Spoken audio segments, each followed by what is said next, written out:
De réussir du premier coup.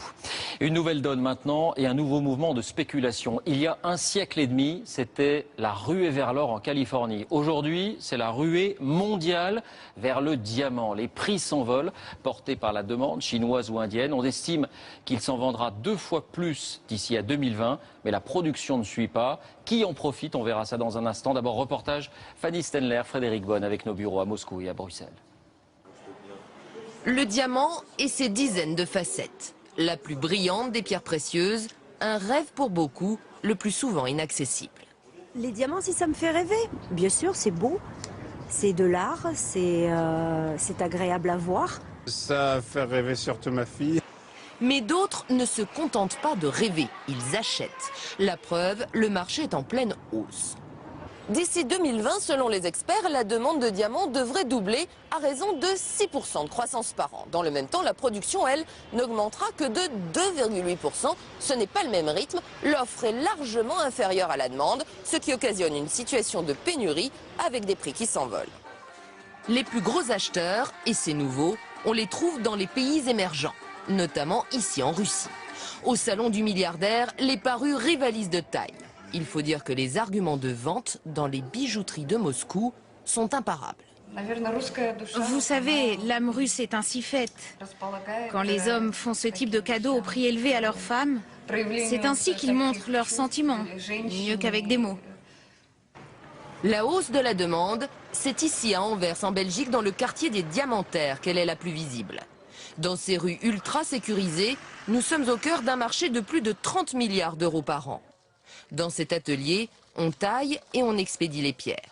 Des colis qui partent vers de nouveaux horizons très lointains. Maintenant, déjà, la Chine prend 16% du total. Avant c'était les États-Unis qui prenaient 50%, mais ils sont diminués à 40%, plus ou moins.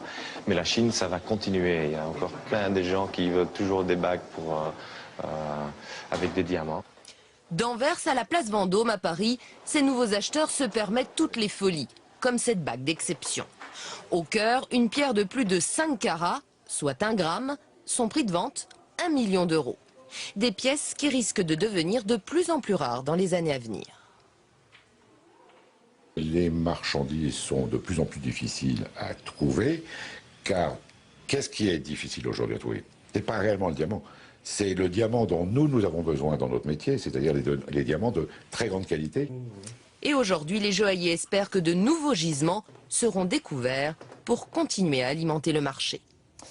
Bonsoir Jean-Paul Chapelle, vous nous avez rejoint. Alors qui profite de cette flambée? Quels sont les pays producteurs de diamants aujourd'hui? Bien, David, cette production de diamants dont la valeur est en train de flamber, c'est une véritable poule aux œufs d'or pour un petit pays, le Botswana, que vous voyez ici au-dessus de l'Afrique du Sud, à lui tout seul, 22% de la production mondiale, suivi de près par la Russie, le Canada et aussi bien sûr l'Afrique du Sud. En matière de commerce, là aussi c'est en train de changer. Le diamant se négocie encore à Anvers, en Belgique, place historique, 36% des ventes, mais Anvers est en train d'être détrôné par Bombay en Inde, qui ambitionne de devenir la capitale du diamant, sous la pression de la demande locale, et Tel Aviv est la 3e place. Voilà, nouvelle donne donc. Est-ce que le diamant devient, comme l'or, un objet de spéculation et d'investissement? Oui, c'est désormais une valeur refuge. Production stable et une demande qui augmente. Ceux qui ont investi dans l'or et veulent se diversifier, eh bien, ils achètent du diamant. Depuis 2009, le cours explose. Il est passé de 100 à 175 $ le carat l'an dernier. Sur le long terme et en période de crise, ça a toutes les raisons de continuer. Voilà, la folie du diamant. Merci Jean-Paul pour ces explications.